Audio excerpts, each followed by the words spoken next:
Hello viewers and welcome to News in TV. I am Makanaka Masenyama. Stories making the headlines. MDC MP Job Sikhala to spend 2 weeks in custody over Mnangagwa coup utterances in the courts.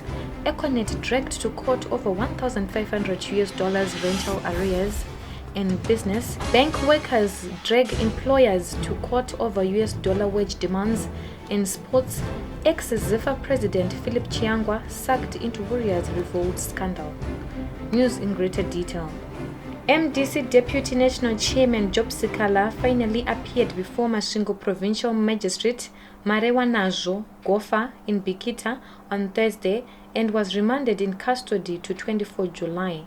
The controversial opposition lawmaker was arrested in Harare on Tuesday and was taken to Masvingo facing subversion charges. The charges stem from his alleged rally utterances in Bikita over the weekend that President Emmerson Mnangagwa should be overthrown before he could finish his term in 2023. A handful of party supporters were seen milling around the court vicinity, something that was in contrast to the situation in Harare on Wednesday when dozens of placard-waving MDC faithful staged a protest to demand his unconditional release. Human rights lawyers Alec Muchadehama indicated they will apply for bail at the High Court. Sikhala had been expected to appear in a Harare court on Wednesday before he was driven to Bikita. MDC President Nelson Chamisa has admitted the main opposition lacked a clear strategy when it went to bed with ZANU-PF under the famed but now defunct government of national unity between 2009 and 2013. He was speaking in Harare on Thursday while presiding over the launch of the main opposition's policy document entitled Return to Economic Recovery, Legitimacy, Openness and Democracy.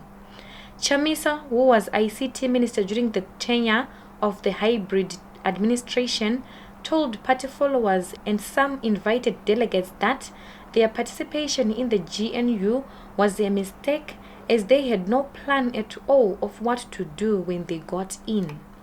He vowed they will not repeat a similar mistake under similar circumstances. That dialogue must be determined. It must have a timeline, sunset clause, termination clause, so that we don't have it. No mistake inclusive. Tapinda inclusive tede 5 years poo spangwe mzoro dirimo tongo budata mishwi. We will not repeat that. Dialogue must have a sunset and a sunrise. Timelines that are very clear. The MDC has stayed away from President Mnangagwa's so-called political leaders and actors dialogue, which the ZANU-PF leader has convened for himself and those who contested him in the July 2018 elections. President Emmerson Mnangagwa has expressed concern over young women who fall pregnant before they reach the age of 18. He was speaking at the launch of Tariro Clinic in Harare's Hopley suburb on Thursday, where he warned that those who marry or get married before the age of 18 will face the full wrath of the law. Tavanemte Muhammad zangu nyasa kuterera wokuti inaita mosha kurovora kana kurovogwa une makore ari pasi pe-18.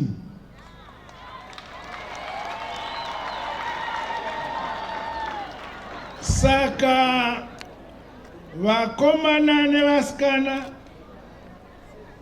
ndataura, kana waita mbimbi ndoga oti vainyepa unoziva kwavako kuti vaitaura chokwadi kuchikuruvi.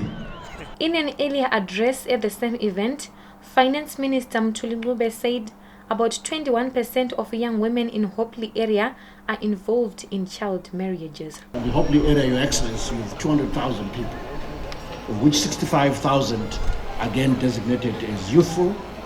We have 21% of girls involved in teenage pregnancies and 18% in child marriages. And these are things that we want to put behind us. The Constitutional Court in 2016 outlawed marriages of or among people who are below 18. Ibechulika Zulu says it will begin the process of putting in place some memorial plaques for Gukurahundi victims at Balangwe in Mapisa, Matabeleland South next month. The pro-Matabeleland pressure group in February this year erected memorial plaques at Balangwe in memory of thousands of people killed by a crack military unit under the Prime Minister Robert Mugabe's government in the early years of the country's independence. In an interview with NewZimbabwe.com, Ibechulika Zulu Secretary Mbuso Fuzwayo said his organization is already mobilizing resources for the emotive exercise. The Deputy Minister of Home Affairs, Michael Madiro, last month told Parliament that the government has not sanctioned the reburial of Gukurahundi victims despite President Mnangagwa having publicly given his word for this to happen. In the courts, a local company, Amazon's Private Limited, is seeking court's intervention after Econet Wireless Private Limited failed to pay rentals at one of its subsidiaries located along Julius Nyerere Way in Harare since January this year. Arrears had accrued to $1,552, and after the landlord demanded the payment, Econet only paid $3,105 RTGS dollars, which is equivalent to $505 converted to the interbank rate as at the date of payment. Amazon's petitioned the High Court to issue an order compelling Econet to vacate and also to settle the arrears. The case is still pending. Still in the courts, a driver with local conglomerate PG Industries Zimbabwe in Kwekwe has taken the company to court demanding $150,000 in compensation for fingers lost in a freak accident. The driver, Josiah Mujao, claims he was forced to operate a machine by manager at the firm, resulting in the accident, and has now approached the High Court suing both PG and his boss Morgan Mapira. In his declaration, Mujao said the accident occurred on September 26, 2018. The matter is still pending. In business, workers in the bank sector have approached the High Court seeking an order compelling local financial institutions to pay salaries in foreign currency or to receive their wages based at existing interbank rates. This is despite a recent government policy announcement banning the use of the multi-currency regime that had been in place for a decade and designating the Zimbabwean dollar as sole legal tender for all domestic transactions. According to court papers, the National Employment Council for the Banking Undertaking, Banking Employers Association of Zimbabwe, Send Money Home Private Limited, Agrobank, and NMB Bank Limited are cited as respondents. The Zimbabwe Banking and Allied Workers Union contends that the collective bargaining agreements under which the current salaries were negotiated were approved at a time when the local currency was denominated in US dollars. We are taking a short break. We'll be back soon. Many people have been asking me how did I manage it, because they could see that everything was there, everything was just happening, things were being paid. So I've told people that it was through Diaspora Funeral Cash Plan. So I would advise everyone to join this Diaspora Funeral Cash Plan. Their policy is good because it took all the weight off my shoulders.